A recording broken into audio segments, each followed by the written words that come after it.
Welcome back, ladies and gentlemen, to Canadian Football Central. CFL content for the fans, by the fans.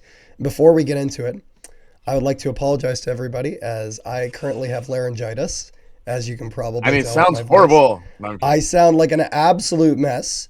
I've never smoked in my life. I've never vaped in my life. However, I sound like I've been doing it nonstop for about the past 48 hours. But this signing happened a while ago, and I've wanted to talk about this. However, I literally have my voice has been a mess the past few days. We haven't been able to do it till now. Right now I'm manageable enough, and I can do this. Well, and I'm going to be leaving for Toronto in a couple days, and I'm like, I want to talk about this signing because this is a big signing. Samuel Emilus re-signs with the Saskatchewan Roughriders for 2 years. What do you think about this, Rick, to get us started off? Did you want me to talk about the numbers or no? Yeah, go into it, honestly. Okay. So again, this is from a 3 Down Nation. So he's actually going to be getting paid more than Tyson Philpott, which is a 2-year deal worth $285,000 in hard money in 2026, $290,000 in hard money in 2027, which includes a $100,000 base salary guaranteed in 2027. I just want to pull up him, and so he is now the highest paid Canadian receiver in the CFL, with him surpassing Philpott still. I'm kind of iffy on, as me and Carter have spoke about. Yeah, we've had this discussion. We want to be clear. There's no doubt that this guy is talented. The thing that's a little concerning, this is just a little bit of a gamble, is he had 2 seasons over 1,000 yards, 2023 and 2024. Now you'll notice one of those was not this year. He got 588 receiving yards. Now he played only 7 games, but it's one of those things. It's a lot of money for a guy that has only played, I'm going to say 2 complete seasons, because one in 2024 he played 17 games. That's just 1 game off. I'd consider that a full season essentially. So he's a very talented receiver, but it's one of those things when you're spending that money, it's only worth it when he's playing. I loved a guy like Dalton Schoen. Is Dalton Schoen worth all this money as good as he is when he's sitting on the sidelines? You know what I mean? And so it's one of those things. This is a deal that I'm not surprised by. We're talking about the guy that got the most valuable Canadian in the Grey Cup game and was just fantastic for Saskatchewan and was good when he needed to be good. You know what I mean? We're talking about a national receiver who was born in Montreal, Quebec, went to school at Louisiana Tech. However, it's funny because he was only there for 1 year in 2021, whereas he was with Massachusetts that was the Minutemen from 2018 through 2020, where he had done pretty solid down there in kind of a limited capacity through his time in college. But then CFL is really where he's kind of started to hit his stride. So I think the only question I'd have is, because you brought up an interesting point, Rick, when we were talking earlier, was kind of with this type of money, what is that minimum expectation now? I just want to pull up the numbers from 2024. So my whole thing with expectation is, I know they're gonna have other receivers on their team as well. You know that Shake and Bake is probably staying. Listen, the only way. So they have a Joe, and they already have Mario Alfred. I think Alfred. I could be wrong, but you can only have because what Emilus is getting paid this year compared to last year are two different things. So you're already paying him almost Kenny Lawler type money. You're not going to be able to afford to bring everyone back. Yeah. So either Mayer's gone, Keyshawn Johnson's gone, Keon Schaefer-Baker's gone, or who was the other one? There was another one. Robicelli's gone. Tommy Nild's already said that he might not be back. Picton may not be back. Oh, the other one's Sean Bain Jr. You're either taking Sean Bain Jr. or taking KB or KSB. You're not going to have the same receiving core. I'd take KSB personally. Because if you think about it, the only way KSB will be back is because of his passport. Keyshawn Johnson and Deshaun Myers are going to get a pay increase more than Keon Schaefer-Baker will. Keon Schaefer-Baker hasn't even been healthy the last 3 years. Yeah, well, and that's been kind of a big issue, for him, is that he's been kind of he for a while had been kind of that key receiver piece for there. He was, you know what he was? He was that Reggie Begelton for Saskatchewan for a while. You know what I mean? But it was one of those things. Keeping him healthy was a bit of a concern. MLS has done mostly pretty well with that. It was only this year where he had played less than half of his games. But the thing is that whenever he did play, he was so effective. Like, I mean, it's impressive when I look into CFL receiving stats on Football Database and just go down the list. You have to scroll down a bit to get down to where Samuel Emilus is. But again, that's because he played 7 games. Yeah. But if you notice, every single person above him played like at least 10 games. At least 10 games. There's nobody above him that played less than 10 games. So it showed that at least in the games that he played, he was very effective in those games, and his projection was good. And this is what Saskatchewan is banking on. They are banking on his projection. Basically, this idea that look at how he performed in 7 games. It's an 18-game season. Imagine how he would be in those other 11. Okay, so here's some numbers. So 23, he had 1,097 yards, 6 touchdowns in 18 games.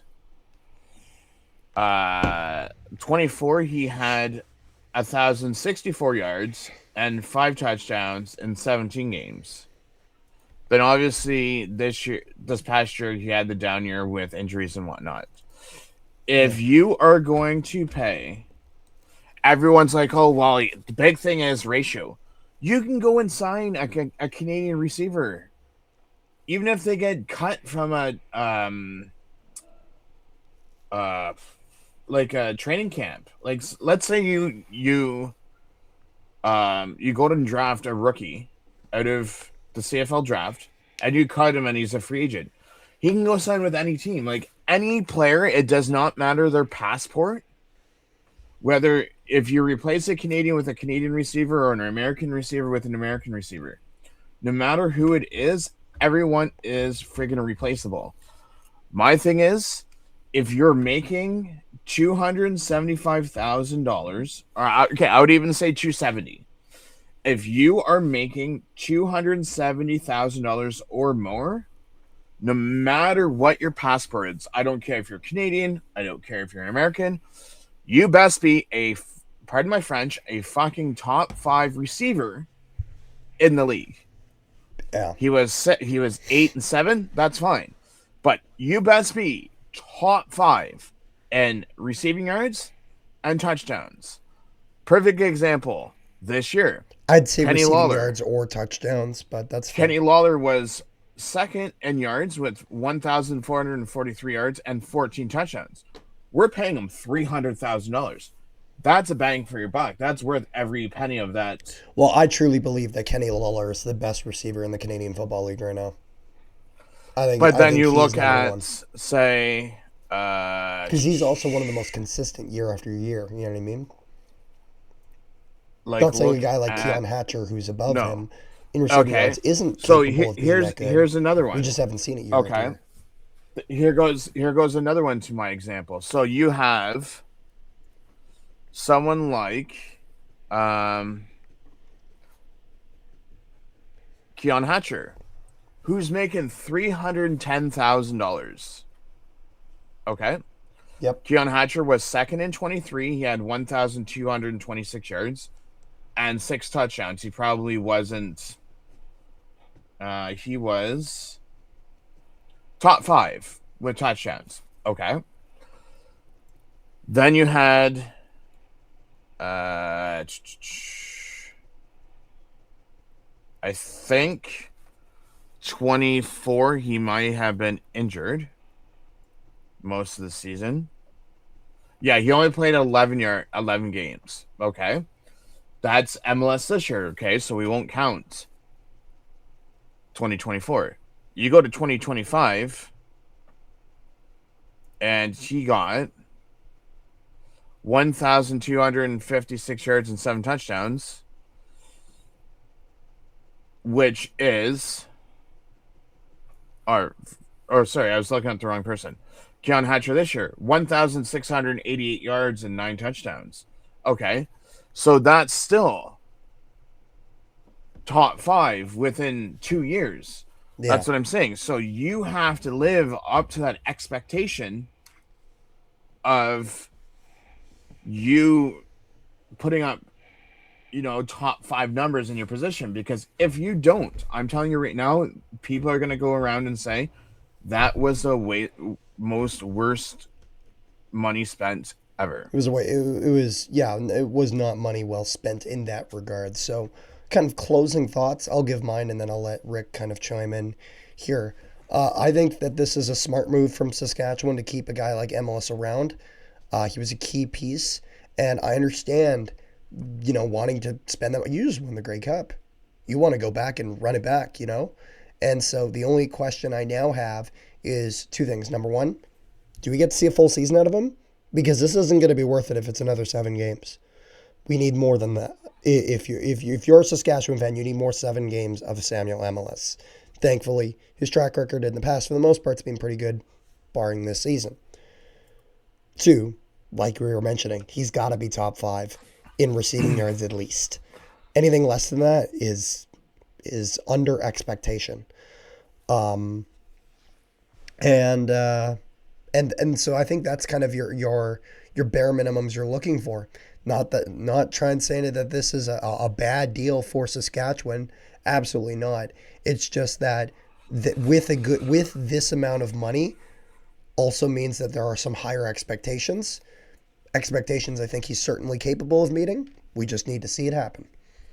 Rick? My only thing is, and I'm going to use Hamilton as a perfect example, is because Saskatchewan won the Grey Cup this year,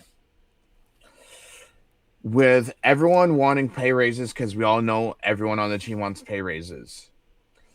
If you pay up at other positions, such as receiver and things like that, like we don't even know what AJ Ouellette's going to be making or anyone on the defense. With him making as much money as they did on receiver, are you going to be able to down pay at other positions? Because you cannot give raises to everyone. That's true. So, like, look at it, and I'll go back to Hamilton as a perfect example. We paid high ticket priced item for Kenny Lawler. Yeah, he lived up to his expectations, but our defense was not what it should have been. The run defense took a hit from that. Yeah. So now my question is, Where what's does there? Saskatchewan pay? With up paying for most of your players in Saskatchewan this year? So you're saying How are other positions going to be affected? Yeah, exactly. What like I'm going to leave not on. the financial cost, but the cost in terms of the talent. Where like there's that financial pay is being put more here, but that means there's at the expense of something else. Where are we going to see that? I'm curious. I'm not sure. My guess would be somewhere on the defense. I'm not sure where, but we will have to see. Is there anything else you got there, Rick, or is that pretty much all? No, sir. All right, thank you guys so much for tuning into this video. Make sure you guys leave a like on the video, share it around, and subscribe if you haven't already. Also, if you guys haven't, make sure you guys join our Discord. Link in the description below to our Discord, where we discuss all things CFL, NHL, all sorts of sports stuff. So make sure you guys go there and keep the conversation going. Thank you guys so much for tuning into this video. Peace, love, and positivity to all you wonderful people at home. We will see you guys next time.